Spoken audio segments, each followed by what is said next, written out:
Shalom Bapak Ibu Saudara. 1 Yohanes pasal 2 ayat 16, firman Allah berkata begini, sebab semua yang ada di dalam dunia, yaitu keinginan daging dan keinginan mata serta keangkuhan hidup, bukanlah berasal dari Bapa, melainkan dari dunia.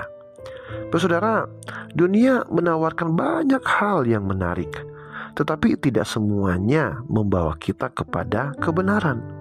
Sebagai orang percaya, kita harus bijak memilah mana yang sesuai dengan kehendak Tuhan dan mana yang hanya memuaskan kedagingan belaka.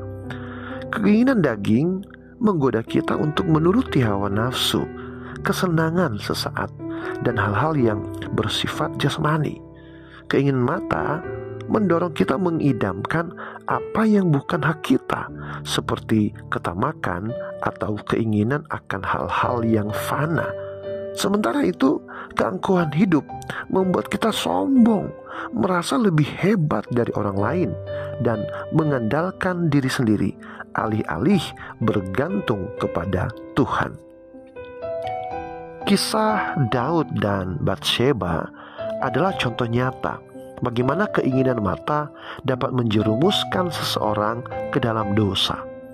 Saudara, Daud, seorang raja yang dicintai, dikasihi Tuhan, jatuh karena satu momen lengah. Hal ini mengingatkan kita bahwa tanpa kewaspadaan, siapapun bisa tersandung. Kita harus terus-menerus memeriksa diri.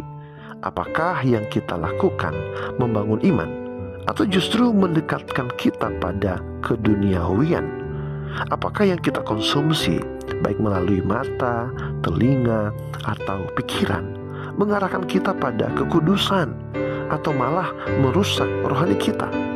Oleh karena itu saudara, marilah kita hidup dengan kesadaran penuh bahwa kita adalah milik Kristus. Dunia mungkin menawarkan kemewahan, pengakuan, dan kepuasan instan, tetapi semua itu bersifat sementara.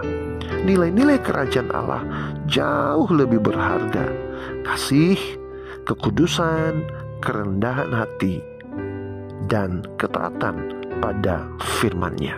Saudara, mari kita bertekun di dalam doa, pembacaan Alkitab, dan persekutuan dengan saudara seiman, agar iman kita tetap kuat. Hanya dengan bergantung pada Tuhan, kita dapat melawan pengaruh dunia dan hidup sebagai terang di tengah kegelapan. Kiranya Roh Kudus memampukan kita untuk senantiasa berjalan di dalam kebenaran-Nya. Tuhan Yesus memberkati. Shalom.